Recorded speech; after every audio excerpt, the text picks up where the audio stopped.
Hey everybody, it's Allie and welcome to our Y&R chat for Sunday, August 21st, 2016. This entire week has been a cautionary tale for us viewers. We all needed a gentle reminder that it is very important for us to get 8 hours of sound sleep each and every night. We need to make sure to get 3 square meals a day, choosing from the 4 food groups as much as possible, getting variety and water into our diets, because if we don't, we might just go crazy and strangle a guard. Oh man, so close yet so very, very far. But backing up for a minute, Chloe forks over the diary pages finally, and in this bizarre twist, after we know that the secret, the key to Adam's freedom is within reach, all of a sudden, Bethany comes back onto the scene. This B character that we have seen very little from. She had a couple of really great scenes a few months ago, but never really got any follow-up, never got a whole lot of character development. All of a sudden, she's in Genoa City. She's been given the clues to a bus station locker where she goes, opens it up, and happens to find a backpack full of money. Which I just have to say on a side note, it feels sad that that's never happened to me. Why is it that I've never come across a backpack or duffel bag full of cash? It seems to happen a lot in Genoa City. Maybe I just need to move there and hope that I will be so fortunate. But little Bethany finds this money with a note in it that says, "Take the money and leave town." And I am perplexed. I could not be more confused at this point about why Bethany's back on my screen, who on earth has given her money, and why they would want her to be leaving town. And I think Bethany was equally as confused. She goes to Jill, first of all, thinking that maybe Billy knows something, and of course also knowing that Jill wants Bethany out of the picture because she has her own ideas about who Billy should be in a relationship with. Unfortunately, it was not Jill. That turned out to be a dead end, although it was riotous to see Jill versus Bethany. It's just, I can't help it. I laughed. I think it's hilarious the way they were going back and forth. It's clear that Jill thinks that Bethany is nothing but a bimbo, can't even get her name right. She will forever just be known as Brittany. And on the other hand, Bethany's looking at Jill thinking, is this woman seriously this involved in her son's life? It's unhealthy and weird, which is true. So I kind of appreciated seeing both sides of that coin. I liked Jill versus Bethany, but it led us absolutely nowhere. Jill doesn't even come into play. She doesn't tell her about the money. Billy doesn't even get a chance to talk to her about the money. She kind of realizes that it has nothing to do with them, but then goes directly to Phyllis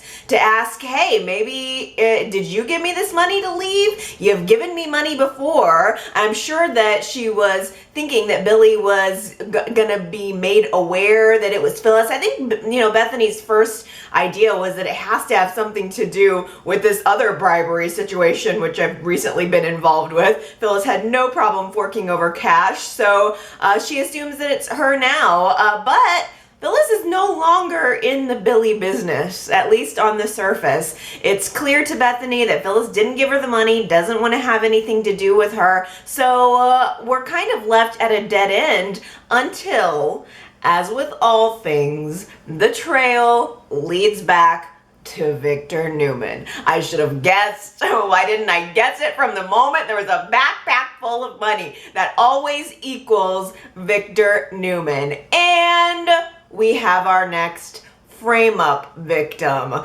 Victor tells Bethany, well, first he tries to play coy with it and says, just, you should probably do whatever the note inside the backpack of money says. That would be in your best interest. But she protests. She's not just gonna take this weird money and disappear without asking a few questions. And eventually Victor has to give in and tell her that she just needs to leave town. She's ultimately going to be pinned with this crime of framing Adam, but you're going to have all this money and you're going to have protection, so it's going to be completely fine. And Bethany is more than happy to oblige for $3 million, that is. The original backpack contained a mere paltry $1 million sum, but she was able to negotiate herself an extra $3 million, which I felt like Victor gave into just a little bit too quickly. Makes me wonder if she's ultimately going to get caught, or I thought that he was going to set her up to get caught so he could get his money back, because he doesn't usually just fork over or triple the amount of money for no reason. But so it seems Bethany was able to escape town without being caught. Now, it was a little bit of a close call because Kevin catches Bethany on the surveillance cam at the little bus station locker. He was having it surveilled to see if the mystery woman ever ended up coming back, and sure enough, he sees exactly what happened with Bethany and the money, and he's able to convince Paul to pursue it. He has enough evidence that Paul decides to go forward with it.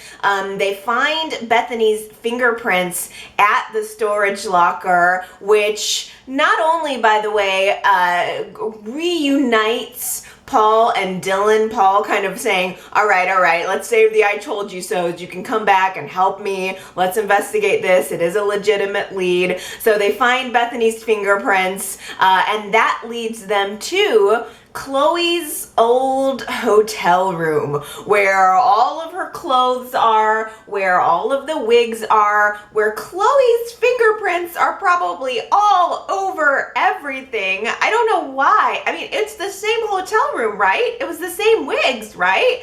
I don't know why Victor wouldn't set up a fresh hotel room that didn't have Chloe's name anywhere near it. I wonder if that's going to end up coming back to bite them both. It seemed like an unnecessary connection, but Paul and Dylan are in the room looking around, trying to figure out what could be some more evidence to identify who exactly the mystery woman is, now that it becomes glaringly obvious that it's not Chloe. And what do you know, the real pages of Sage's diary are stuffed behind a light switch, it was so weird and random that Dylan even found the pages there. Actually, I think, by the way, they had already ruled out Chloe. It was pretty clear from the surveillance that it was Bethany, and then they were able to run the fingerprints, and that's how they knew it was her. Found the diary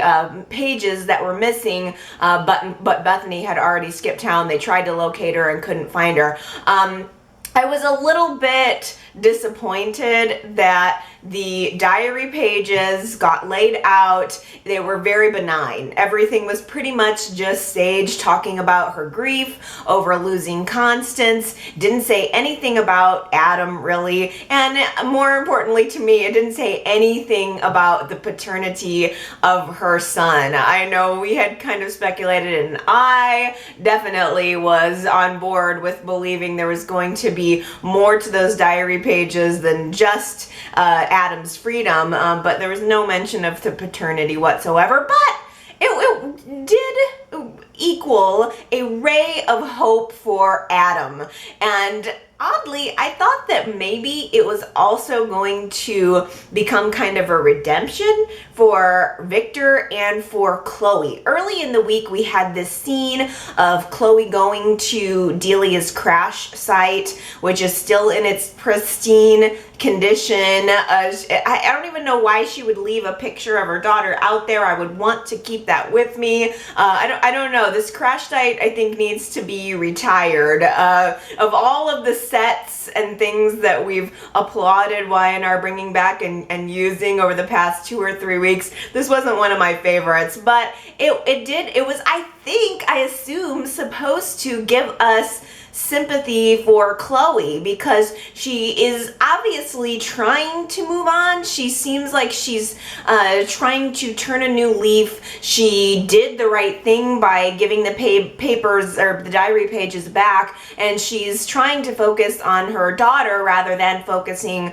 on the revenge. So I definitely got the vibe from Y&R that they want us to just forgive and forget that Chloe was ever involved in this whole framing Adam business. And likewise, Victor ended up coming through on his promise to undo the mess that he made of Adam's life. And if Bethany is never caught, and if they never are able to connect Chloe to him or Bethany to him or any of this, then Victor would never go to jail. It would all just kind of be whitewashed away, which admittedly I like the idea of. I know that Victor can't just get away with everything, but I can't stand the idea of him going back to prison. That would just be horrendous to watch. I don't want to see it. So there was a part of me that was breathing a sigh of relief that maybe the revelation of the diary pages would just free Adam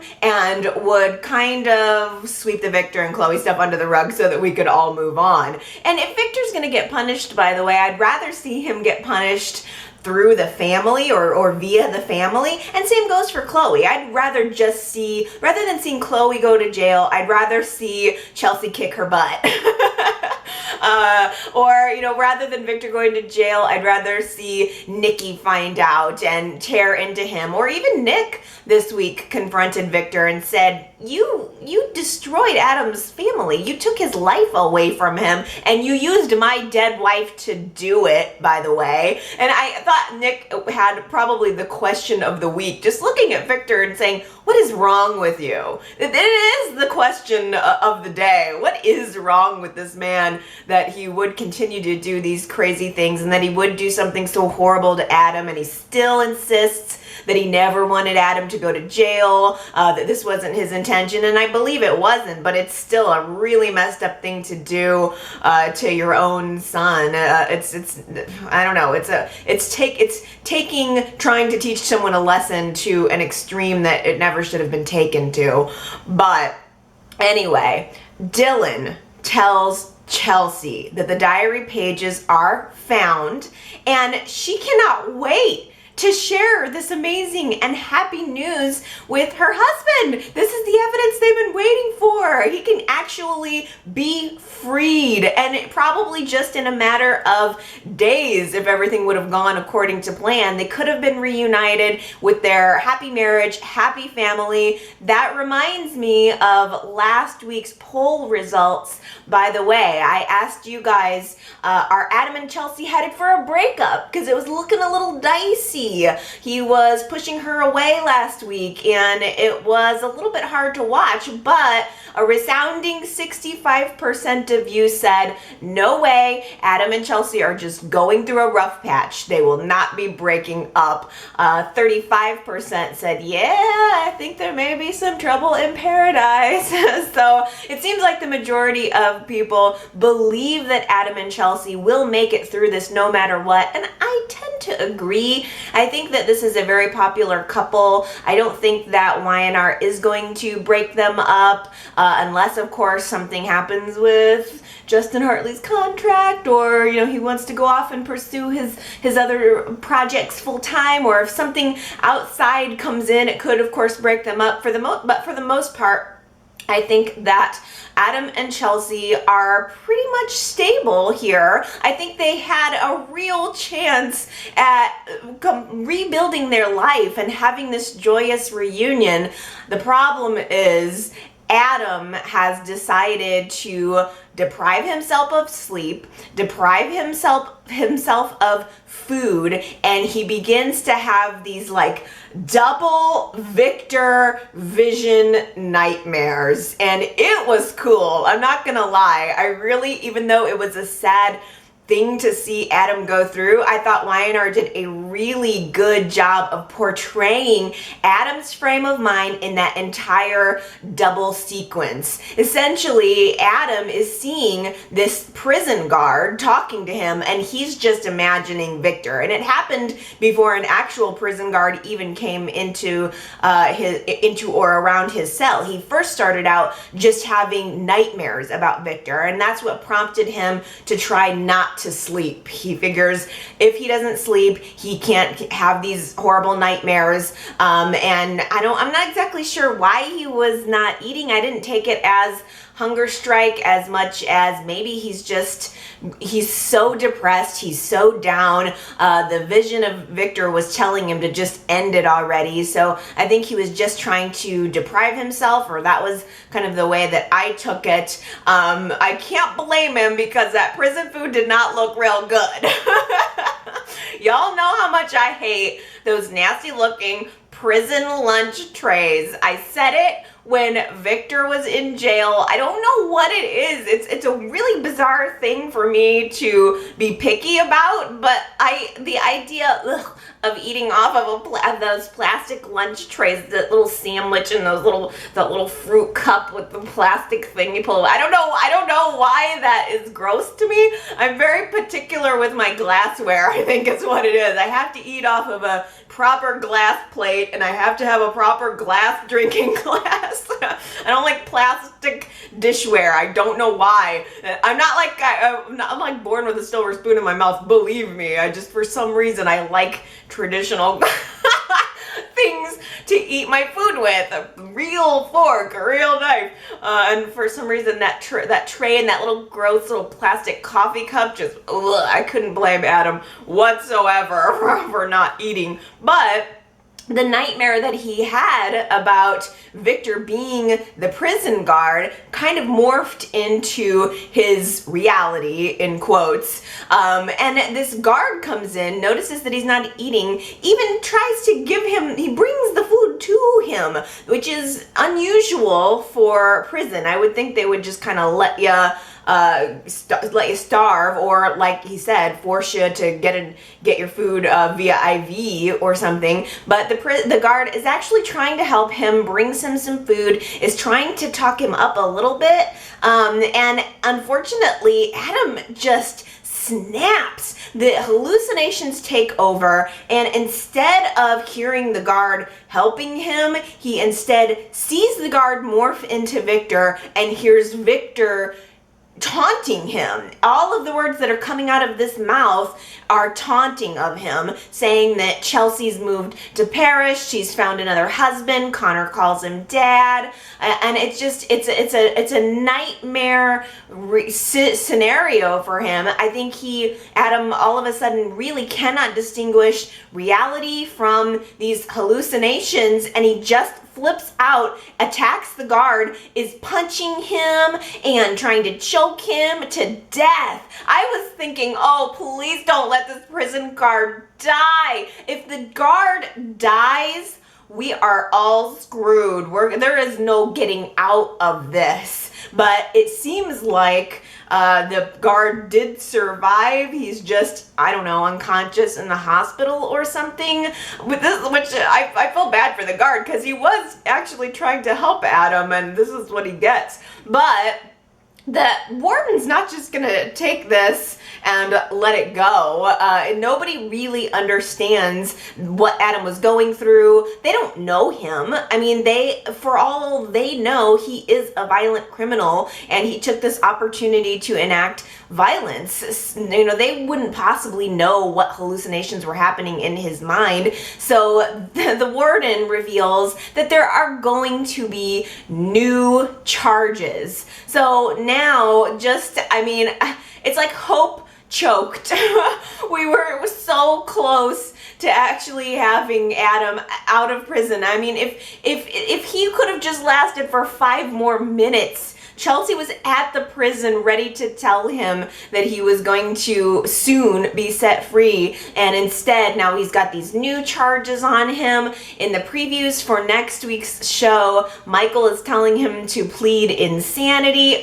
What a big mess. I can only assume that all it really serves at this point is kind of a convenient way to keep Adam in prison a little bit longer while Justin Hartley, the actor who plays him, goes off to work on his various other TV projects. It seems like for now, what I'm hearing is that Justin Hartley is trying to continue to balance his role as Adam with these other projects that he wants to work on. I don't know how long that's going to last, but for now, I think Y&R did make space for him to take a little bit of a leave of absence. So we're going to presumably see Adam. I'm assuming that we're just going to that Adam's just going to be in jail for a while longer, and we're just going to have to deal with it, which I hate. More gray walls, more prison plastic lunchware, more denim shirts. It's a nightmare for me. Couldn't we come up with some other reason to keep Justin Hartley, to let him do his projects and let Adam be off screen? Like,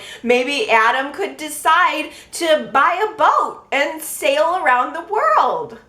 Travis is back, and let me tell you, absence has made my heart grow fonder. At this point, I'm thinking, Billy who? Because as soon as I saw Travis back on my screen, I was in love.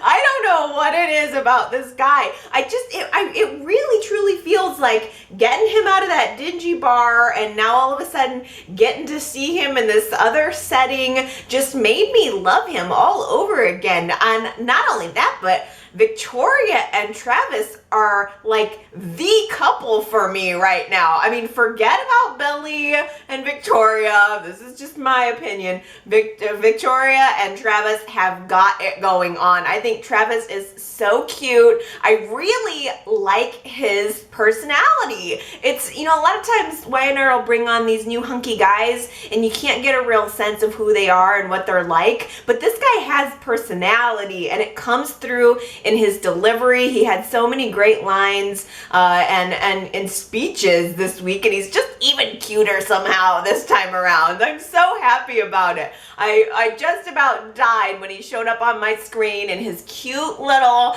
navy and white horizontal striped tank top.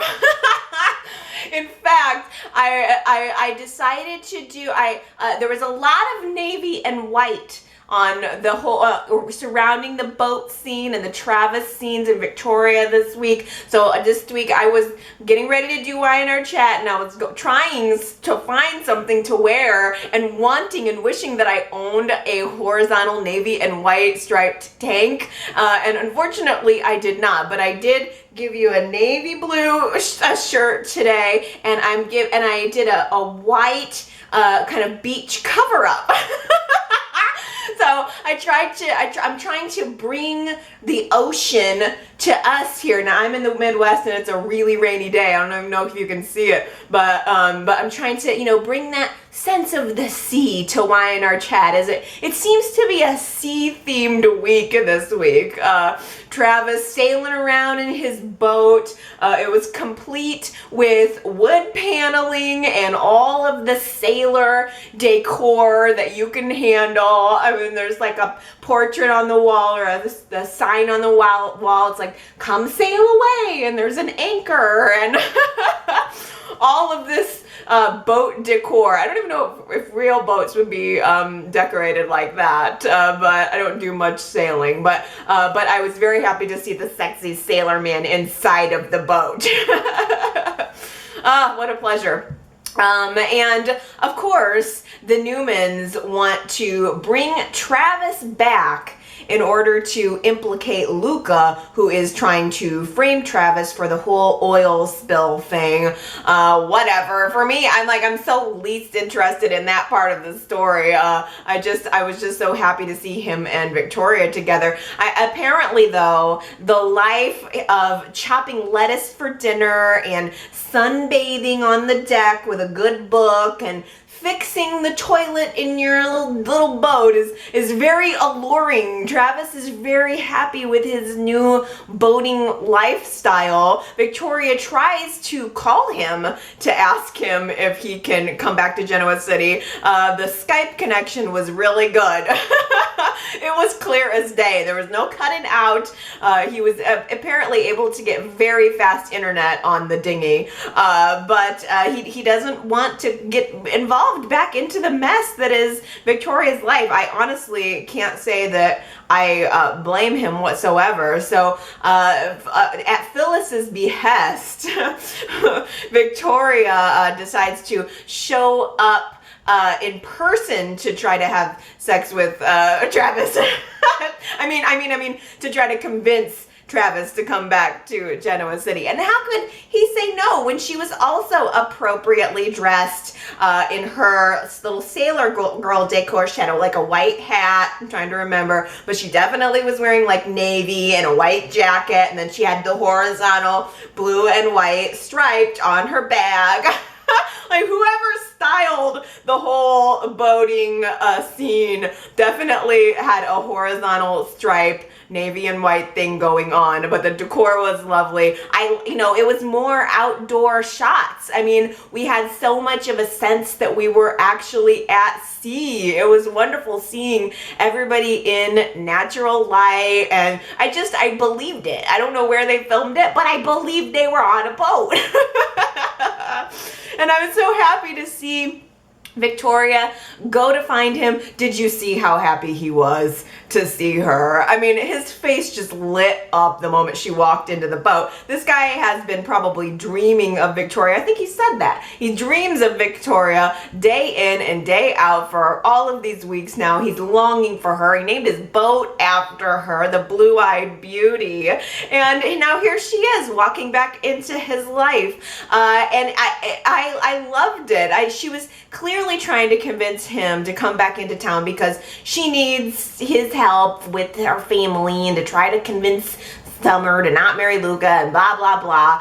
And he says, I'm not just gonna do what you want me to do. And I thought that the little bit of tension between them was kind of enjoyable because it's obviously not just about Summer. It's about their relationship and what happened, and is this a couple that can work, will work? Why didn't she come with him when he asked her to? And I think he has a lot of resentment. She had some resentment. She actually tried to smack him after he called her a princess. And I just as soon as she reached out her hand and he grabbed it before she could smack him, and I thought, ooh, they're gonna have sex. And I can't wait. I knew that was coming. I was glad that they finally both gave in, and not only the sex, but the talking to each other. I mean, he said, I miss you. I think about you a lot out here. And she, her little ice, the sun, the sea sun, starts to melt her icy overcoat of ice. This is a bad analogy. And she begins to melt away and actually admits that she misses him and wants him to. So they have this kind of romantic moment on the boat. She, he wants her to change her mind about coming to sail away with him. He thinks that it's a very free life and that it's going to be good for her if she could get away in the way that he has. And it was kind of weird because even Billy sort of implied to Victoria earlier in the week that that maybe she should have gone with Travis, which I think was kind of BS because Billy would definitely have thrown a fit if Victoria did try to take his two kids and sail around the world with some guy that Billy doesn't know and that they don't really know all that well. But I think that Victoria made the right decision for herself at the time. We all know that Victoria Newman is not just going to donate her fabulous wardrobe to Goodwill in exchange for a life of bikinis and rum. So I tell you, I'm in love personally with Travis and Tori way more this time around than I even was in the beginning. I think mostly because I was so suspicious of Travis, but I am team Travis and Tori right now. And I want to get a sense of how you guys feel about the long-term viability of this couple. Are you as excited about them as I am? And most importantly, this week's poll question, I would love it if you guys would tell me, do you think Victoria and Travis are just a summer fling, or are these two headed for wedding rings? YRChat.com if you would like to tell me, Victoria and Travis, summer fling or wedding rings.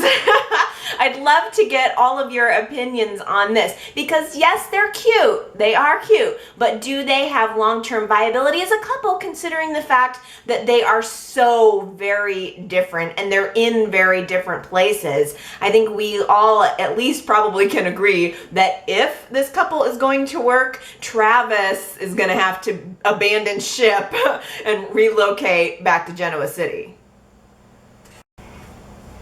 Summer finds out that the family is not exactly on her side when it comes to this marriage to Luca. Last week, it was all rainbows and sunshine, everybody happy for Summer and her engagement. This week, she steps into a big old pile of the truth. And of course, she trusts Luca. Luca doesn't tell her everything. And not only that, but everyone who she knows is telling her that he's bad news. Why trust Luca over the people who raised you, loved you, have looked out for you for your entire life?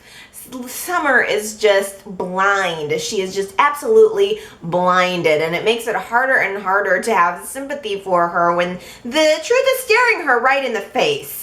Unfortunately, this whole thing with Summer and Luca has become another thing for Phyllis and Jack to argue over when Jack finds out that Phyllis lied to him and is pairing up with Victor trying to break up this wedding. And I will say, I was a little bit shocked, but Phyllis was pretty quick to let Jack know that he had no say in how she raises her daughter. What did you guys think about that scene? I mean, whoa, it was, I will give Jack this. Summer was conceived while Phyllis was married to Jack, if I remember correctly, and there was a period not that long ago before Sharon switched the paternity test results where Jack believed that Summer was his. And now we have Phyllis telling Jack that it's kind of none of his business what she does to raise Summer. I don't know.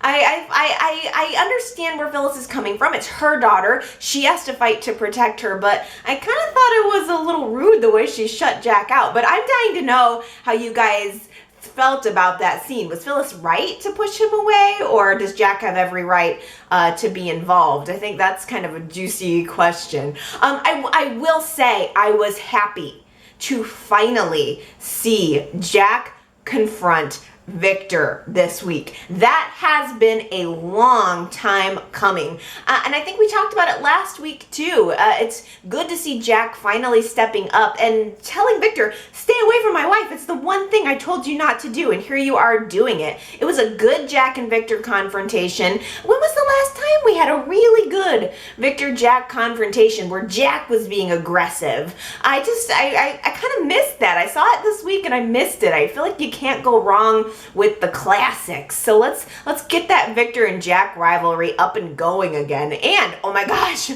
speaking of good confrontations, excuse me, but did Ashley call Phyllis Victor in a dress this week? Ashley was trying to warn Phyllis about getting involved in Summer's life and trying to affect how she has her relationships. And Ashley actually said, "What are you, Victor, in a dress?" I couldn't believe that. Phyllis must have been horribly offended by that, and I wouldn't blame her. That was a good one too. Interesting note. This week, I suppose, I didn't know this, never usually bring it up, but it's apparently the anniversary of John Abbott's death. It's kind of weird that they don't normally bring that up. And this, now we've got the new producer, they're really pushing in the history. They're injecting the history into the show. I think that it was, I want to say like 2 regimes ago that whoever the executive producer was, shoot, I can't remember who it was, just decided to kill John Abbott. It was extremely shocking at the time that they would do that. I mean, he had been a part of the show for so long, so it was kind of nice to see them acknowledge that and to see Jack wish that John was there for him. And I think that Jerry Douglas is supposed to be returning maybe next week or the week after. So I'm sure that Jack, maybe even Billy, maybe Ashley, I don't know, but Billy would be good too, and Jack would be good. We'll maybe see John. We know John usually comes back as a ghost to offer sage advice. Maybe he's going to talk to Billy. Maybe he's going to talk to Jack. I wonder if he's almost going to encourage Jack to call it quits with Phyllis. That doesn't sound like something that John would say, but at the same time, something's got to give here. Phyllis and Jack are trying so hard to get their marriage back on track, and it's just not working. Phyllis even told Jill this week, instead of threatening me, why don't you just go ahead and tell Jack about the affair? My marriage can't get any worse at this point. So I think, Phyllis is sort of resolved to not being happy, that she's just settling for Jack in order to make Jack happy. And at the same time, it's clear that Billy's not over Phyllis. He's not really ready to move on with Victoria or anybody else. He's still in love with Phyllis. So I don't know, maybe everybody just needs to take a page from the book of Travis here and stop fighting the tide. Oh, we had the beautiful reveal of the Chancellor Mansion remodel / restoration project. I thought that we were going to have to wait another couple of weeks, maybe till September, to see the new and improved Catherine Chancellor Mansion, but we saw it this week and it has been restored.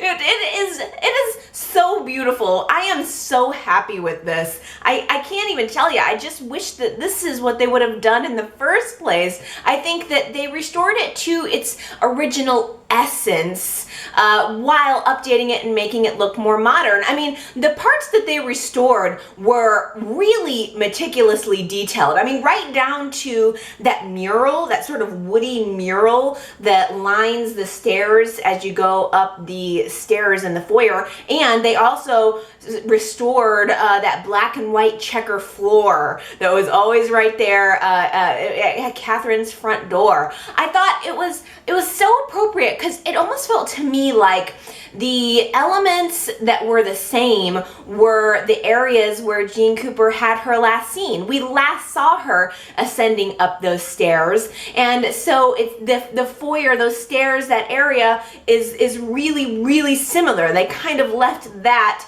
to have its own its original look, while the rest of the house kind of got the updated, and that felt right to me.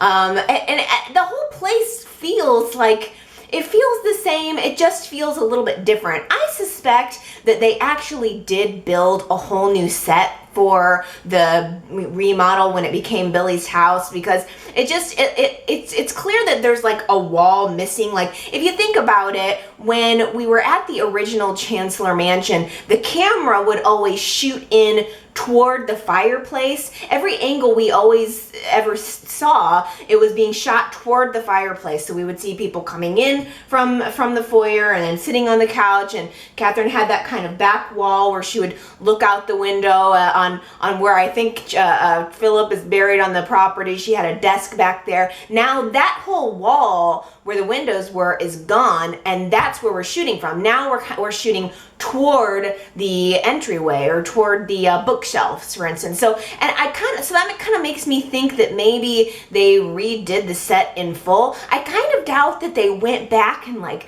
got the original mural, for instance, in the foyer. I can only imagine that was destroyed or painted over, or you had to peel it off or something to get it off originally. So I'm kind of thinking that maybe it's not exactly the same, but it is similar. And the rest of the main house kind of has this like world market influence feel. There's like, I love the color, I love the forget-me-not yellow, but there are little touches of sort of like world market in there. Like I wasn't Catherine traveling the world when she died. I wonder if that's what they were thinking. Like maybe there's some native influences in there. It seemed like there was maybe some like tribal art plates or something sitting on a desk. I need to get a better look at it. Then like there was kind of little touches of Jill too. Like I could swear I saw a leopard print chair, or like it sort of had a leopardy vibe to a chair sitting in there. I mean, it feels so right. It feels like it's honoring Catherine. It feels like it has touches of Jill. I loved the scene this week even where like it felt so real and so normal that Jill actually cried out for Jill actually cried out for Esther to answer the door when the doorbell rang, and Esther's not even there. That's how real and how homey it felt. I just absolutely love it. I loved Jill's heart to heart with Billy about home and what home means and where it is. And you know, you can live a lot of places, but there is something about home that is just different. And it's I just thought that was a beautiful scene between mother and son. I love seeing Jill there. That feels like Jill's house. It feels like where she should be. It feels like she never should have inherited it to Billy. Like I just wish it would have been this all along, but then I think I wouldn't have enjoyed this part of it as much. Yeah, it's just been great. The mansion looks wonderful. Jill is like the breakout star of the summer for me. I really appreciate having her back to stir things up and pull no punches. I feel like everything is just right with the show right now. Is there any chance that we could work out a more long-term arrangement to keep Jill around? Oh, Kevin found the flowers that Mariah intercepted. They were supposed to be for Chloe, and he walks in and they're sitting he walks into Sharon's house and they're sitting on Sharon's desk. It was very, very awkward. Mariah tried to talk her way out of it, saying, yeah, I took the flowers, but I was trying to save you from yourself. And then she gets all, huffy and stomps off, and Sharon has this brief little moment with Kevin where she says, Kevin, wake up. Why do you think that Mariah is so upset about this? Can you just use your brain for a second? And I mean, it was really very, I think, sort of subtle. She sort of tried to subtly nudge Kevin in that direction, and he didn't get it until that very moment. And later in the week, he sat down and tried to talk to Mariah about it. And I guess, if I'm honest with myself, in Kevin's defense, he and Mariah did kind of mutually decide that they were better off as friends. And it's not like Mariah ever declared her feelings for him. I mean, she's just been secretly pining for him. And I mean, I've been mad at him for not catching on to it, but I guess, I don't know, can you really blame somebody for not catching on to something subtle? Like, I mean, Mariah wasn't really explicit with him. He hasn't been really explicit with her, though, either. The communication issue between these two is probably what would end up preventing them from having a functional relationship anyway. Mariah is, I don't know if she's ready to give up or not. She's not actively trying to keep Kevin and Chloe apart, and it's sort of weird that now Chloe seems to have had this almost change of heart, and or at least a change of priorities. I'm wondering if there's any chance that Chloe's gonna end up falling in love with Kevin again. She was talking about how what a good guy he was, and any girl would be lucky to have him. And I'd be all for it, honestly, if I felt like Chloe could respect him and treat him like an equal instead of a rubber ducky.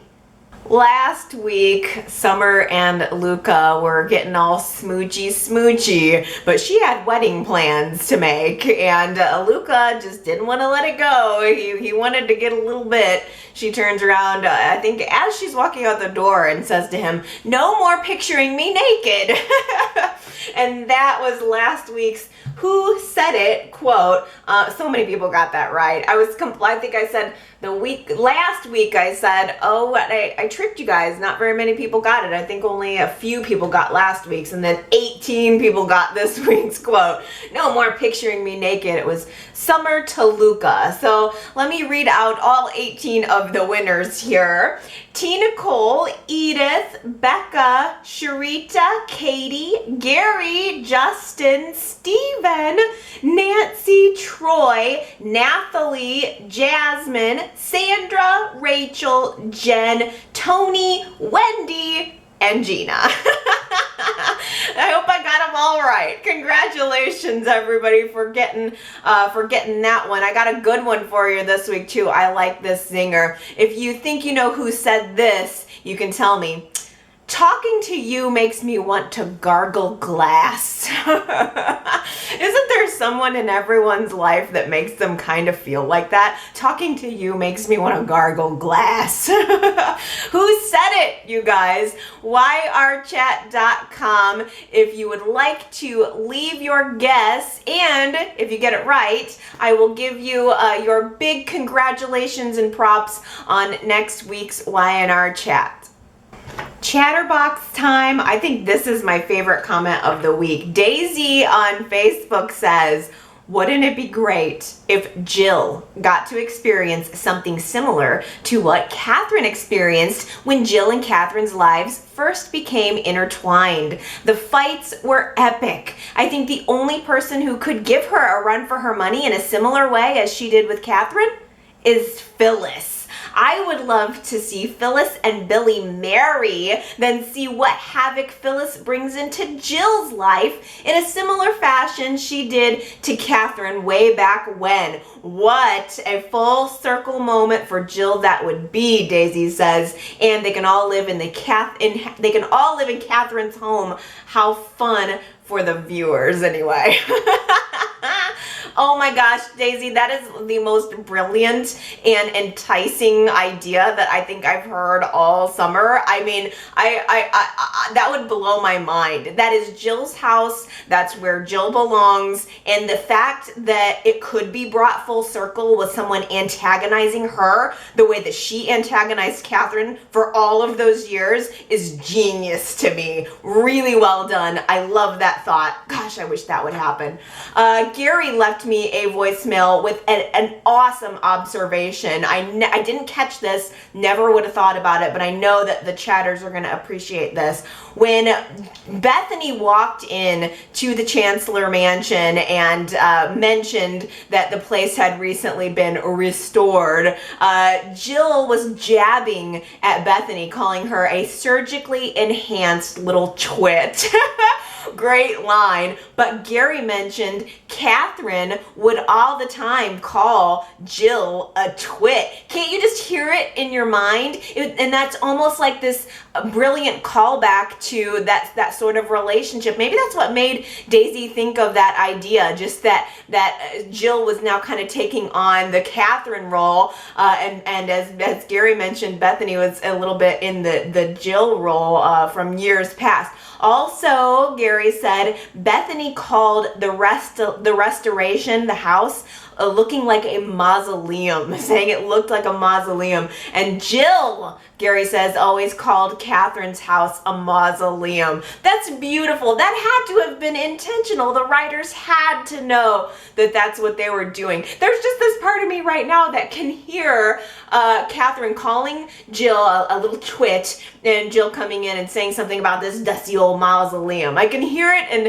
in my mind I can see it, and I didn't pick up on that moment, or I didn't connect it to the past. You guys gave me that, so thank you. Tony left a comment at yrchat.com with a different perspective. Tony says, well, I have to say, I like Billy, and I liked that he had the Chancellor Mansion as his own, and I liked his choice of style. It was Billy. It was fresh and good for the story and made sense to make it his own, to start out fresh on his own. Bethany's sentiment, who chose early mausoleum, was on point. Blue and gray are my two worst colors, but they were Billy. I think that's an interesting point, and I wanted to bring that up, Tony, because I know I'm firmly in camp old-timey, I guess. I guess I'm in camp mausoleum. But it's good to get other perspectives. I feel like the remodel is very fresh. It feels classic yet contemporary, so I'm happy with it, and yellow is my favorite color, so I guess I like it being brightened up. But you do make a good point that it was Billy. She gave the house to Billy, and what he did with it was Billy. Sharita on Facebook says, poor delusional Jack. Phyllis doesn't want you. She just feels feels obligated to you. Obligation is not love. Oddly, I still feel like there's hope for Billy and Victoria, Sharita says. I just believe they always genuinely cared about each other. Wouldn't it be funny if Phyllis ended up in Nick's bed?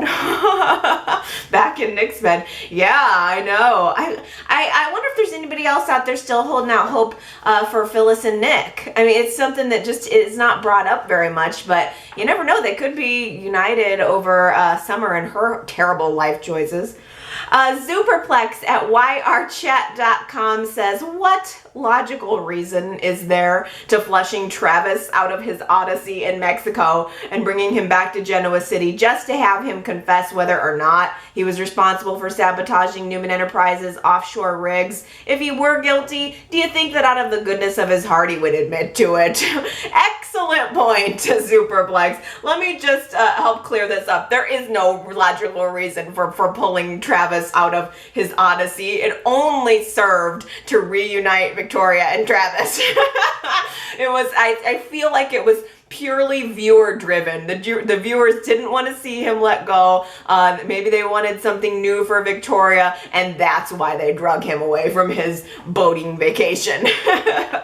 Nathan at yrchat.com says, with the characters of Chloe and Travis coming back, the relationship between Billy and Victoria is going to be non-existent. But here's a little twist. What if Travis is Bella's father? That would throw a spanner in the works. Whoa! I never would have thought about it, but you kind of, I could kind of maybe see it. Maybe Chloe is telling the truth. Maybe the father of her baby is somebody, it was a fly-by-night sort of thing. I never would have thought about that. But I do want to believe that YNR has a little something more in store for Travis than just coming back and being Victoria's boyfriend. T. Nicole at yrchat.com says, I like the idea of Travis having some secret connection to Chloe or someone else on the show, not being completely innocent. Maybe they will have Travis and Chloe get together and Billy and Victoria. I don't know if it's just me, but having Billy be the father of Bella seems so simple. Yeah, I know. It does kind of seem like a simple explanation, shoot. But who knows? Who knows? Anything could happen. That's the thing. That's why I like when they bring new characters on the show, because it's like, well, I don't know what direction that's going to go, but shoot, take me on the ride, YNR. Tawny on YouTube says, I'm appalled at how Chloe is supposed to be Chelsea's best friend, all the while standing there with tears in her eyes, playing head games with her. It is very true, Tawny, and it's weird the way Chloe has developed this affection for Chelsea, telling Victor this week, practically with tears in her eyes, that she can't imagine leaving Chelsea. Their children have developed this bond. They're best friends. When Chloe's not being a friend to Chelsea, she's being anything but a friend to Chelsea. I just can't help but think that all of this is just setting Chloe up for the hammer to be dropped, and I think a lot of people are going to be happy to see it.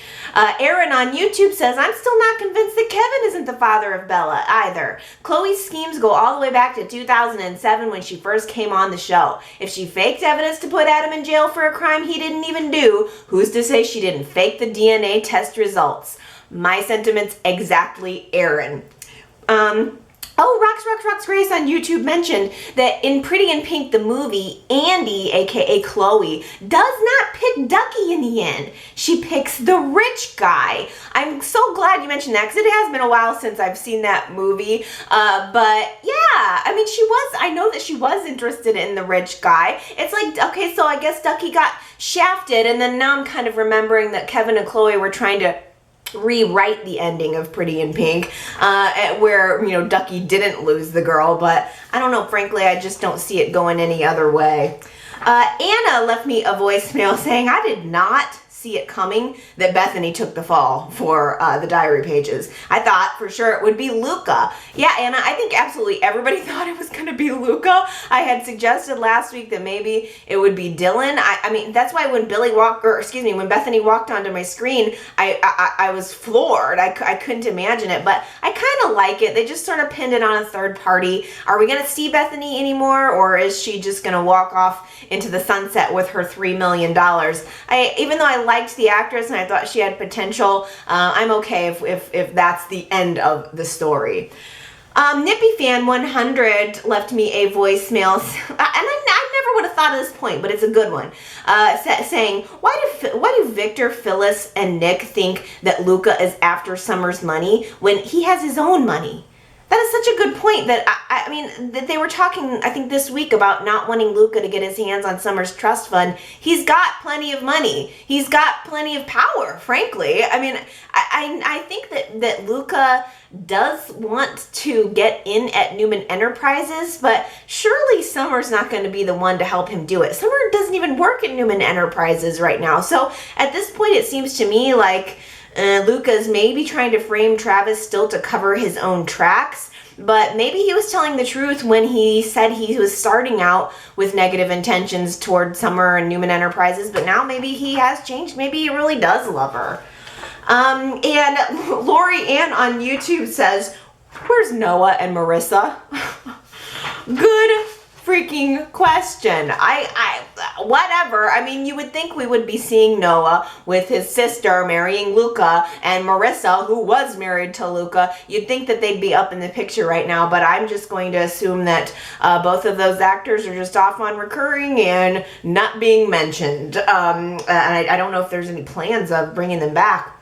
Diana at yrchat.com left me a comment about last week. We were kind of talking about the child actors who play Connor, and Diana mentions, I've been wanting to point out how very unnatural it is that the kids never talk on the show. Diana goes on to say, I know Y&R purposely has the kids not talk, as the actors have to be paid more when they have lines to speak, but having the kids talk would show a better connection between the parents and the kids, which I think is a really good point, Diana, because it does feel unnatural and weird to have these kids in the scene, yet they're not really interacted with. The one moment this past week where I did see a little bit of that was Eric Braeden interacting with the little actor who plays Connor, and Connor was actually kind of talking back, and I think that's a sign of a seasoned actor too. I mean, Eric Braeden has been around the block. He's been on this show for a long time, and he's not afraid to make it natural and to actually incorporate the kids into the scene, or at least acknowledge their existence. There is something weird about the way the parents and everybody else in the scene just sort of hold the kid and try to get their lines out. It doesn't feel as real, but I thought Eric Braeden did a good job of that this week. And that brings me to Justin this week, who actually tweeted a couple of questions that to Eric Braeden that we talked about last week. Last week I was asking about why or like what was the idea behind Eric Braeden wearing sunglasses in the park. I was wondering if it was the wardrobe people giving him these sunglasses, or he just decided to wear them because he was so happy to be outside. And Justin, this is so cool, actually tweeted Eric Braeden and asked, when you were outside wearing sunglasses on last week's episode, was that your touch or were you told to wear them? And Eric Braeden tweeted back, the sun was out and glaring, it was my choice. Of course it was. Why wouldn't I ever think anything different? Eric Braden calls the shots around here, okay? I love you, Justin. Thank you so much for doing that. And following up also, Justin tweeted to Eric Braden, what bothered you more, when YNR changed the ranch or the Chancellor Mansion? And Eric Braden tweeted back that he certainly never liked the new ranch. Oh, because I think I was saying that last week too, that there was something about the ranch burning down that bothered me more than the remodel of the Chancellor Mansion. And here I am, right on point with Eric Braden and agreeing. Justin, you're killing me. That was awesome. I mean, like, you could seriously be a YNR reporter. I wish I had more time, because like those are the questions I should ask, because I'm sitting here thinking about the Chancellor Mansion remodel and analyzing it probably more than like someone, I probably analyzed that set more than someone like putting together a rocket to go to the moon, like a space shuttle. Like I'm like NASA over here looking at all the different facets of that Chancellor Mansion. You know, why don't I just contact the set designer? Why don't I just ask those questions? I wish that I had more time. It always feels like I'm doing everything I can do just to get YNR chat, get the shows watched, and then get the YNR chat out. If I was a full-time YNR reporter, those would be the hard-hitting, digging questions that I would be coming up with. But in the meantime, at least I have like Justin to tweet out really good questions like that for me. So that's a real treat. And who knows? Maybe someday I'll be able to just sell my bar, rent a boat, and become a full-time YNR reporter full-time, since they apparently have such good internet service at sea. Well, the one little extra project that I did manage to get accomplished is fall soaps. Yay! All of the fall Genoa City soaps are made. They are cured. They are gonna be ready. And next week, we're doing a giveaway. So I just wanted to give everybody a heads up, because I know not everybody gets a chance to chat every single week on Sunday or Monday. So be sure to come back next week, because I'm going to announce the soaps that I've made for fall, and I'm going to announce how you can enter the giveaway to win one of my YNR inspired soaps. If you'd like to have a little bit of preview, you can go to genoacitysoap.com, and from there you can see the 5 soaps that I made for fall. Read the descriptions of the scents. If you click on the linky, it'll take you to the photo where you can actually see the finished soap. And then next Sunday, I'll come back and I'll tell you how you can enter the giveaway and pick the soap that you want to win. I'll just do a live drawing like I always do, or if you're new, maybe you haven't seen that yet, or maybe you haven't got to experience the Genoa City soap yet, but next week you absolutely will. So be sure, let's see, what date would that be? That would be, this is the 21st, that would be the 4th, no wait, the 28th. So August 28th, come back to YNR chat and we will do a soap giveaway, and then I'll announce the winner on September 4th. So, so some fun stuff. Some fun soaps. And also, of course, we're having a lot of fun with our show. So come back for the show, too. Watch next week's show. Come back to YNR Chat. Go to yrchat.com if you want to leave me your comments and possibly get your comment read. Again, yrchat.com. From there, you can find the Facebook and the YouTube and the podcast links as well. You can leave comments and all that good stuff there. Or you could call into my voicemail at 309-588-4569 and leave a voice comment. But anyway, you choose to give me your thoughts. I really, really love hearing from you and appreciate all your amazing insights and questions, and you guys going that extra mile for me. It makes me want to go the extra mile for you. So that's all for me for this week. I'll see you next week. We'll chat about the show. We'll start a soap giveaway, and I'll be happy. All right, you guys, I'll see you again later. Bye.